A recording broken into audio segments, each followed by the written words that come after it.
এই পাঁপড়টা আমি দোকানে কিনেছি না আমি ঘরে বানিয়েছি, কোনটা বললে তোমরা বিশ্বাস করবে? এটা আমার ঘরে তৈরি করা, নিজের হাতে তৈরি করা পাঁপড়। চলো তোমাদের সাথে ঝটপট রেসিপিটা শেয়ার করি।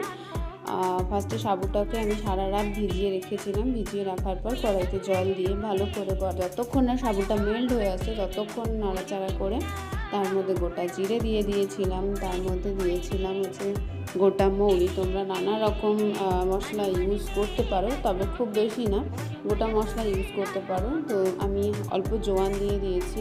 যতক্ষণ না ওটা ভালো করে মেল্ট হচ্ছে ততক্ষণ ভালো করে নাড়াচাড়া করার পর শুকনো লঙ্কা আমি ছোটো ছোটো করে কেটে তার মধ্যে দিয়েছিলাম, স্বাদ মতো নুন আর স্বাদ মতো একটু চিনি দিয়েছিলাম, আর এক্সট্রা দিয়েছিলাম যেটা হচ্ছে হিং।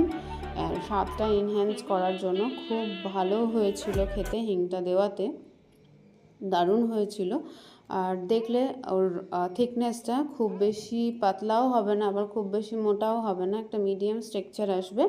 তো ওটাকে দিয়ে আমি একদম ছাদে নিয়ে গিয়ে পলিথিনের ওপরে ভালো করে ওটাকে স্প্রেড করে আমি ছাদে রোদে দিয়ে দিয়েছিলাম। একটু হাতার পেছনটাতে স্প্রেড করে দিলে কি হবে, পাতলা হলে তত তাড়াতাড়ি ওটা শুকিয়ে আসবে। তো আমি ভালো করে উল্টে পাল্টে দুপিঠটা উল্টে পাল্টে দিয়েছিলাম যাতে তাড়াতাড়ি হয়ে যায়। খুব ভালো রোদ থাকলে 2 দিন তোমাদেরকে রোদে দিতে হবে, আর খুব ভালো রোদ না হলে পাঁপড়টা এরমভাবে ফুলবেও না আর খেতেও ভালো লাগবে না। এই যে দেখো একদম প্লাস্টিকের মতন হয়ে গেছে, এইরকমই হবে, শুকিয়ে যাবে। তো শুকিয়ে যাওয়ার পর আমি তেলে ভেজে নিয়েছিলাম, একদম মনে হচ্ছিল এটা দোকানের কেনা পাঁপড়, আর খেতেও খুব সুন্দর হয়েছিল। হ্যাঁ, নুনটা একটু বুঝে দিতে হবে, নুন আর চিনিটা একটু বুঝে দিতে হবে যাতে করে পাঁপড়ের যে একটা স্বাদ সেটা আরও ভালো লাগে।